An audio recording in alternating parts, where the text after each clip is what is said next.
We are going to give you an update on an important but under-the-radar nomination, a discussion and a debate and a confirmation that's happening here in Washington, D.C. And to do so, we're going to bring in Travis Weber, our Vice President for Government Affairs.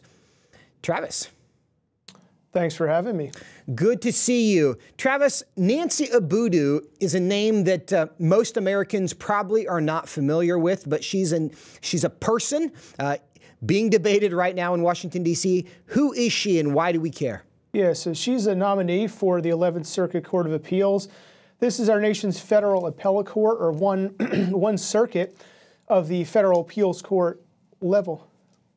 One circuit among our federal appeals courts. We have the federal district courts, appeals courts, the U.S. Supreme Court. So she's one nominee, but the reason we're focused on her in particular is that she's connected with the Southern Poverty Law Center, and she serves as their strategic litigation director. She, is entrenched in everything the SPLC stands for, and that's concerning because the SPLC is not a credible civil rights organization.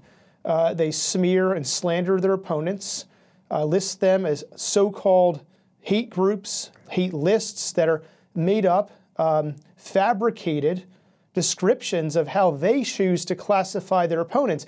And so they're classifying not their opponents, not opponents of civil rights, but they're classifying their own political opponents. So this is why we have to look at a nominee who's connected to this organization, serving as her strategic litigation director. Yeah. Give us a bit on the timeline of her nomination. When is this going to happen, if it does happen? Yeah, so she's been nominated. She's been considered before the Senate, and we're expecting a vote in the Senate Judiciary Committee any day. Unfortunately, we're looking at a situation where she could be advancing out of committee to the Senate floor for a confirmation vote.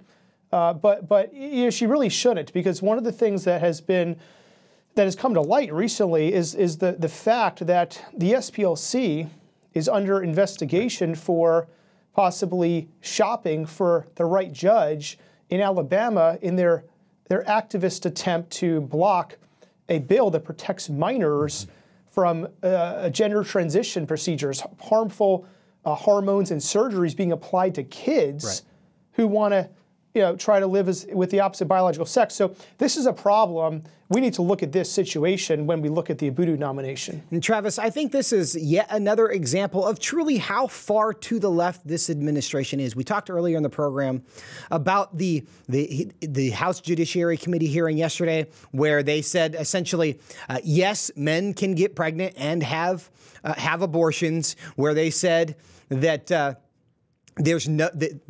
you should be able to kill a child not right after birth, but 8 inches prior, that it's okay to do that. It's a choice. These really incoherent positions. And then we see, in this case, the Biden administration really reaching into one of the most extreme organizations that exists in America when it comes to its relationship with the American people and its detachment from middle America, and plucking those people out and trying to put them on the federal bench. It is concerning. It's why elections matter, and certainly why judges matter. But Travis, thank you so much for your time today, and give us an update on this important issue. Thank you.